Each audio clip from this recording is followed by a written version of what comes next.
beep, beep, beep, beep. Welcome to the court of the Edijester. Are we doing good, peeps? Another day, and here we go. Right, so, there's a new women's breastfeeding organisation that I put all about on my Twitter. You can go and have a look, called Moab or Moobies, or something to do with breastfeeding. By mothers, for mothers. Some of you will be aware of the failure of the Lelesh League to maintain its standards by admitting these LARPing men. So I'm very pleased to see that that's been started. It obviously doesn't affect me in the slightest, but from a female perspective, from a woman's perspective, it's a very important service. So please do go seek that out. You'll find it on my Twitter timeline. Next thing, if you want to know more about the Warrior Teacher Program, just fill out the form on the website. Links in downstairs as usual. We can have a chinwag. Buy me a coffee, subscribe and save, but most importantly, share this one, because this, excuse me, is certainly going to put the cat amongst the pigeons. It's a report in the Telegraph from one Annabel Denham. And it's a fascinating report that I'm sure will create much conversation, controversy and kerfuffle amongst us. So the other thing you want to know is that I noticed that This Isn't Working podcast have also sort of mentioned this on the interwebs. So it's going to be a thing, right? And I imagine the place where it's going to take place the most is going to be LinkedIn. But for the moment, it's on YouTube. Let's get it on Twitter. Let's get the conversation going. Britain is becoming a left-wing country and no one dares admit why, is the headline of this article from the Torygraph and Annabel. Women are not only voting for progressive parties, by dominating HR, they are helping leftist ideologies permeate business and institutions. Boom. Have that. Up yours. It's I love it. Right. So they are helping leftist ideologies permeate women leftist ideologies. I would say, if we're talking about HR, which we are, you're talking about HR, you can also blame puffs. Okay? So if we're going to have a go at the women, we must have a go at the puffs, because HR is filled with all manner of puffery. And that's where the gays go now. They used to go to the theatre, you know. Now they go to HR. So if we're going to have a go at one, we ought to have a go at another, shouldn't we? So let's begin, says Annabel, by saying, I'm a firm believer in gender equality. Yes, you have to say that. And otherwise, you know, you'll get hung up by your Buster Browns, Annabel. It's why I no longer consider myself a feminist. At least not in the modish, man-bashing 21st century definition of the word.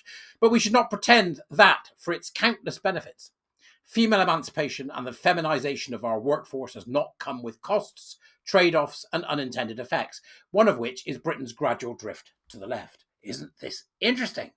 Don't you think? I think it's fascinating. You're going to tell me in the comments what you think, I'm sure. To Nigel Farage, the most pertinent consequence is our declining fertility rate. In 1970, the average woman was having 2.57 children. Now it's 1.44, far short of the 2.1 required to maintain a stable population. Farage wants marriage tax breaks to incentivise family formation. Good policy, though it'll cost a few bob. That will do next to nothing to alleviate our demographic woes. The pro-natalist right hope women can be bribed into having more children. Evidence from Hungary, South Korea and Japan tell a different, bleaker story. This is fascinating, isn't it? Fascinating. We handed women choice and they opted to hang up the apron and shove the Hoover in the cupboard. Where did they go?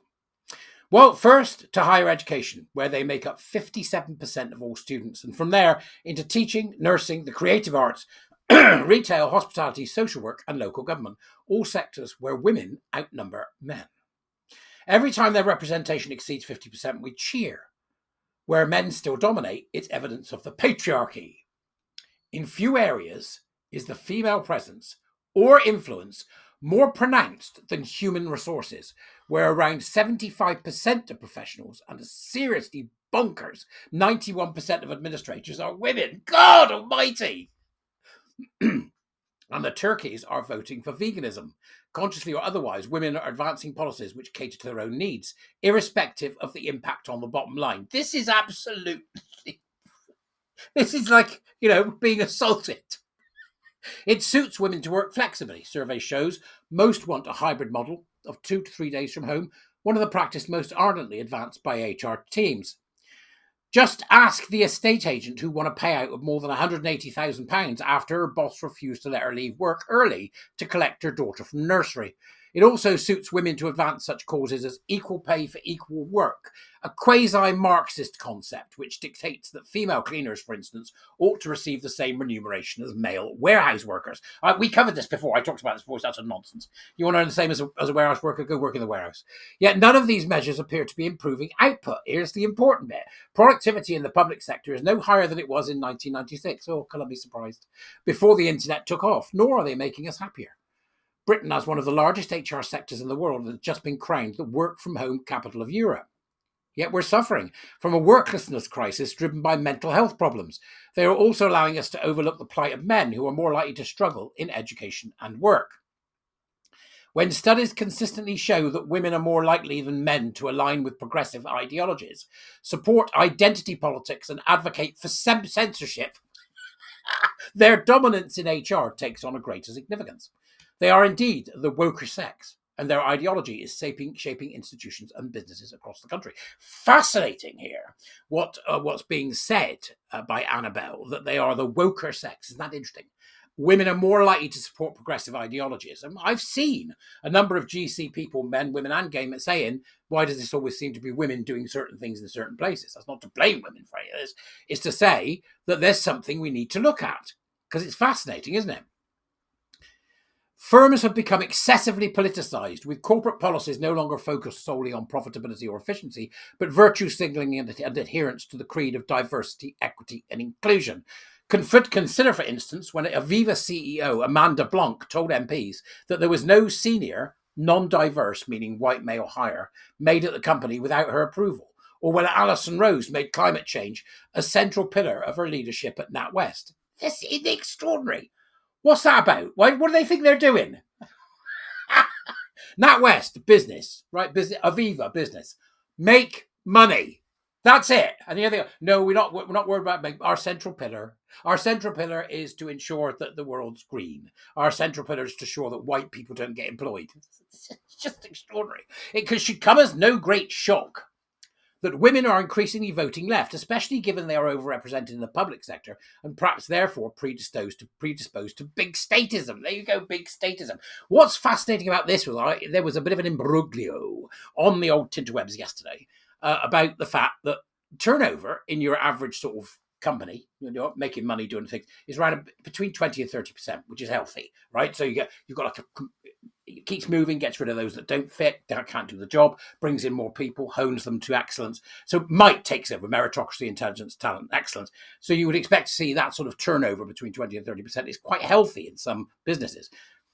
In the public sector, it's 6%. That's unhealthy. It means it's constipated. The public sector is constipated, and it appears to be filled with HR turds. This is great. It's just extraordinary. Just extraordinary. The real surprise is that this gender gap has taken so long to emerge. 3 out of 5 reform voters were male at the most recent general election. It's only since 2017 that women have become more likely than men to vote Labour. In response, alarm has been mounting in the Conservative tent, which is presumably why Jeremy Hunt expanded free childcare at a cost of $4 billion to the taxpayer. The party now has its 4th female leader, was able to define women long before Keir Starmer, and former Tory MP Bim Afolami was the first father in British parliamentary history to vote by proxy while on paternity leave. But none of it is sticking. Perhaps Farage will reverse the trend. But for now, Britain is becoming a left-wing country, one woman at a time. Extraordinary. I'm looking forward to seeing the discussions around this. Please do share this online. I think it's fascinating and it's a conversation we need to have. I don't understand why anybody thinks being orientated towards the left is a good idea these days. I mean, it's horrendous watching what they get up to. It's just horrendous. But that's just me, So I'm waiting to hear from you. I love it. It's meaty. Meaty. Thanks, Annabelle. We like a bit of meaty. I'll see you a lot later. Go on, go do something. Ta-da.